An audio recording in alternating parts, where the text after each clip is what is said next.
Une carte Pokémon d'un métamorphe si bien déguisé que tu ne l'as jamais remarqué. Moi, c'est Clément, collectionneur depuis ma plus tendre enfance. Je vais vous apprendre toutes ces petites histoires fascinantes sur les cartes un peu oubliées, voire complètement méprisées du jeu de cartes Pokémon. On ne le présente plus avec son attaque morphing, Métamorphe est le Pokémon capable de se transformer en n'importe quel autre Pokémon du Pokédex. Cependant, il y a un mais, si sa transformation physique est toujours parfaite, lorsqu'elle est mal exécutée, ses yeux resteront inchangés et ça fera 2 petits points. Avec ce petit détail, Métamorphe s'est fait une place de choix au sein du jeu de cartes et la plupart des collectionneurs adorent posséder les différentes formes de Métamorphe. Métamorphe en chamallow, Métamorphe en racaillou, ou bien Métamorphe qui cherche la castagne.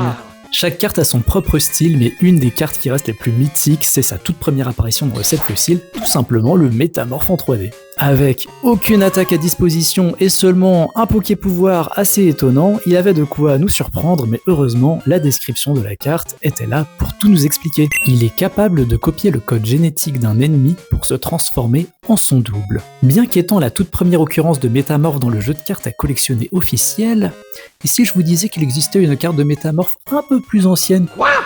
Il est devenu dingue! Non. Et si je vous montrais cette carte? Evoli! Bon, vous me répondriez sans doute, c'est un Evoli ça. Il est peut-être temps que t'ailles te coucher, et quelque part, vous auriez complètement raison. Mais si on s'attarde sur sa description, on se rend compte d'un petit détail.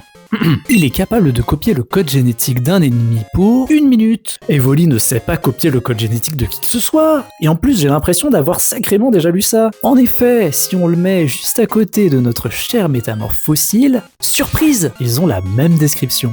Evoli Jungle serait alors un métamorphe camouflé depuis le départ? Dans les faits, oui. Mais seule la version française de cet Evoli possède la description du métamorphe. Les versions internationales ont la bonne description d'Evoli. De plus, les numéros du Pokédex de ces 2 Pokémon sont juxtaposés, ce qui nous laisse à penser que c'est bel et bien une erreur. Malgré tout, notre cher Evoli Jungle en langue française semble bel et bien être la pièce manquante pour tous les collectionneurs de notre chewing-gum préféré. Est-ce que toi aussi tu perds ton temps à lire les toutes petites descriptions des cartes? Dis-le moi en commentaire.